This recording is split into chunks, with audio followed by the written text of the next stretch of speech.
नमस्कार। आज हम एक बहुत ही दिलचस्प सवाल पर बात करने वाले हैं। आखिर भगवान गणेश को प्रथम पूज्य क्यों मानते हैं? मतलब सबसे पहले उन्हीं की पूजा क्यों होती है? हम सब उन्हें विघ्नहर्ता कहते हैं, सिद्धिदाता भी कहते हैं। कोई भी अच्छा काम हो तो शुरुआत गणेश जी के नाम से ही होती है। पर इसके पीछे की वजह, वो कहानी क्या है? हमारे पास एक स्रोत है जो इसी पर बात करता है। चलिए इसे जरा समझते हैं। हाँ, बिल्कुल। और ये सवाल अक्सर लोगों के मन में आता भी है। इसका जवाब एक बहुत ही शिक्षा देने वाली कहानी में है। कहानी जुड़ी है कैलाश पर्वत से, शिवजी, पार्वती जी और उनके पुत्रों से, गणेश और कार्तिकेय। अच्छा, तो कहानी शुरू कैसे होती है? मतलब ये सवाल उठा कैसे कि पहले पूजा किसकी हो? हाँ, तो हुआ ये कि देवताओं में ये बात उठी कि भाई सबसे पहले सम्मान किसे मिलना चाहिए, किसकी पूजा सबसे पहले की जाए। जब कोई एक राय नहीं बन पाई तो सबने कहा कि शिवजी और पार्वती जी ही तय करें। ओके, तो फैसला शिव पार्वती पर छोड़ा गया। बिल्कुल। और तब शिवजी ने एक कह सकते हैं एक परीक्षा रखी। उन्होंने अपने दोनों बेटों गणेश और कार्तिकेय को बुलाया और कहा कि देखो, तुम दोनों में से जो भी तीनों लोकों मतलब पृथ्वी, आकाश और पाताल का चक्कर लगाकर सबसे पहले यहाँ लौटेगा, वही सबसे श्रेष्ठ माना जाएगा और उसी को सबसे पहले पूजा जाएगा। प्रथम पूज्य वही होगा। ओहो, तीनों लोगों की परिक्रमा, ये तो बड़ी चुनौती थी।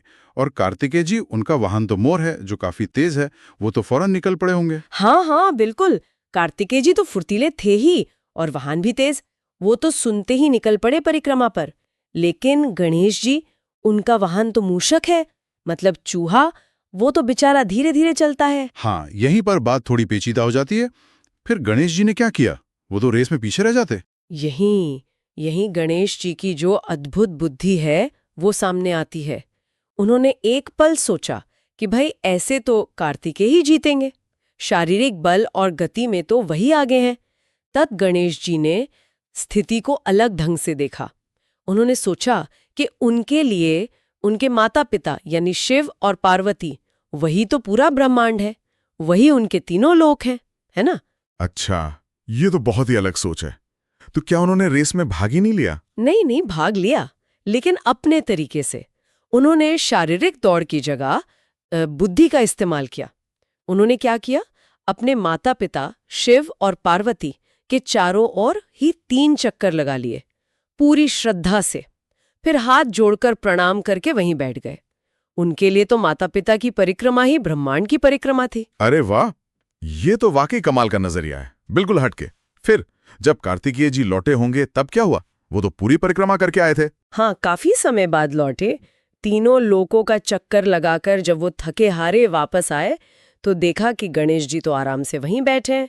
उन्हें बड़ा आश्चर्य हुआ कि ये कैसे हो गया, गणेश इतनी जल्दी कैसे लौट आए। तब तो जरूर शिव और पार्वती जी ने फैसला सुनाया होगा। उन्होंने गणेश जी के इस तरीके को माना? ये शॉर्टकट जैसा नहीं लगा उन्हें? बिल्कुल माना। शिव और पार्वती जी गणेश की इस समझदारी से बहुत खुश हुए। उन्होंने कहा कि गणेश ने सिर्फ आज्ञा नहीं मानी, बल्कि उसके पीछे के गहरे अर्थ को समझा है कि माता पिता का स्थान ब्रह्मांड से भी ऊंचा है। उनकी सेवा, उनकी परिक्रमा ही सबसे बड़ी परिक्रमा है। गणेश ने बल नहीं, बुद्धि और विवेक का प्रयोग किया और इसीलिए आज से गणेश ही प्रथम पूज्य होंगे। अद्भुत। तो ये कहानी है उनके प्रथम पूज्य होने की। ये सिर्फ एक कहानी नहीं, इसमें तो बहुत गहरा संदेश छिपा है।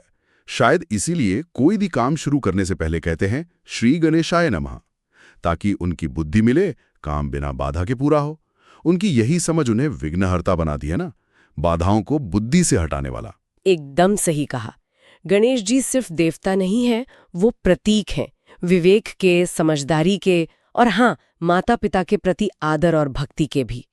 उन्हें विद्या और बुद्धि का देवता भी तो मानते हैं। ये कहानी यही सिखाती है कि असल सफलता या लक्ष्य पाना हमेशा बाहरी दौड़भाग या ताकत से ही नहीं होता। कभी कभी गहरी समझ, सही नजरिया और जो हमारे मूल हैं उनके प्रति समर्पण ज्यादा काम आता है।